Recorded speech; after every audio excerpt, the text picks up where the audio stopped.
May binigay nga na kapitbahay yung tuta namin dito mga bro bro. Pinangalanan ko nga sa Jeffrey dito mga par. Bagay naman sa kanya dito mga bro bro. Medyo mahihain siya na medyo maangas dito pre. Kaya Jeffrey na lang yung pinangalan ko sa kanya dito mga par. Katabi nga ni Jeffrey dito mga bro bro yung mga pinitas natin Miracle Fruit saka si Anselmo Empress dito guys. Dahil wala pang bahay dito si Anselmo Empress par. Pinalinis ko muna yung harapan dito mga bro bro. At ito na nga lang yung kailangan natin paputol dito guys. Marami ang laman mga bro bro. Yun yung na yan guys. Ginagawa lumpia sariwa yan mga bro bro. Tingnan nyo naman dito mga par. Lalapit ako dito mga bro bro. Masarap kaming lumpia sariway nasa loob yan guys eh. Obligado na din kasi putulin to ano na to mga bro bro. Makapuno yan guys eh. Sayang pa rin. Nasakto sa puputulan dito mga bro bro. Kaya wala tayong magagawa dito guys. Kasi madadaanan siya na semento dito mga par. Inutusan nga din ako na nanay ko dito mga bro bro. Kaya agad-agad ko nang hinanap dito yung lagundina na buhay dito guys. Isa to sa mga pinutol do sa bandang area ng pinatag doon mga bro bro eh. Na madadaanan ng semento dito par. Sakto pre. Malamatibay din pala yung lagundi dito mga bro bro eh, no? Nabuhay siya dito guys eh. Ayos na ayos din dito mga bro bro. Gamutin kasi sa ubo yung lagundi na yun pare.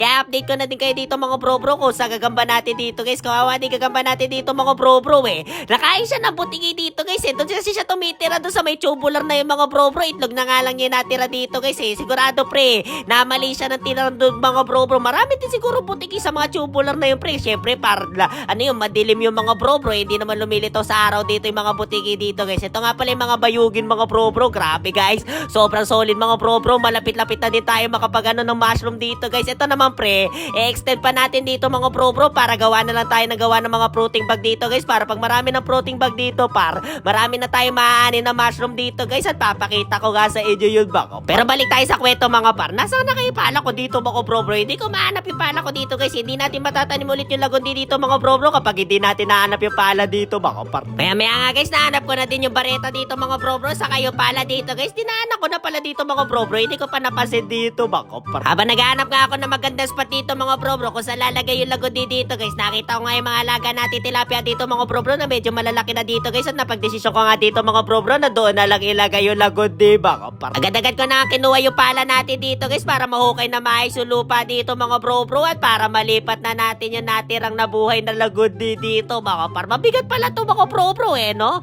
Bawal ako magbuhat na mabigat dito guys eh. Pero okay lang yung mga bro bro. Medyo hindi muna tayo susunod dito guys. Wala naman magbubuhat dito pare. Okay lang yung mga bro bro. Tingnan nyo naman pre kung gaano kalakas yung Aldous Main. Ayaw pre, napapanganga na lang par. Ayan kasi par, puro kalulo. Pero nakaisip ako na malupit na strategy dito mga bro bro. Naiitsa na lang yung lagundi dito guys para mas mabilis natin ba ilagay dito sa hinukay nating lupa baka par. Diba guys? Sabi ko sa inyo mga bro bro eh. Parang bagong tubo lang ulit mga par eh. Pagkatapos nun guys, tabunan lang natin na mabilis dito mga bro bro. At patagin natin yung lupang hinukay natin dito baka par. Diba guys? Sabi ko sa inyo mga bro bro eh. Parang bagong tanim lang ulit dito baka par. Diba ba? Ganyan ang masipag na kabataan. So yun nga mga par. Hindi nga ako makapaniwala dito mga bro bro na kahit na naputol na yung ugat niya dito guys, nabuhay pa rin yung lagundi dito baka par. Sa bagay nga guys, kesa nga masayang dito mga bro bro, tanim na lang natin dito pre. Dulot nga nagamot siya na ubo dito baka par. Kaya maraming salamat sa pagsama. So wala kwenta natin kung tagay araw dito baka par. Yun lang. Bye bye.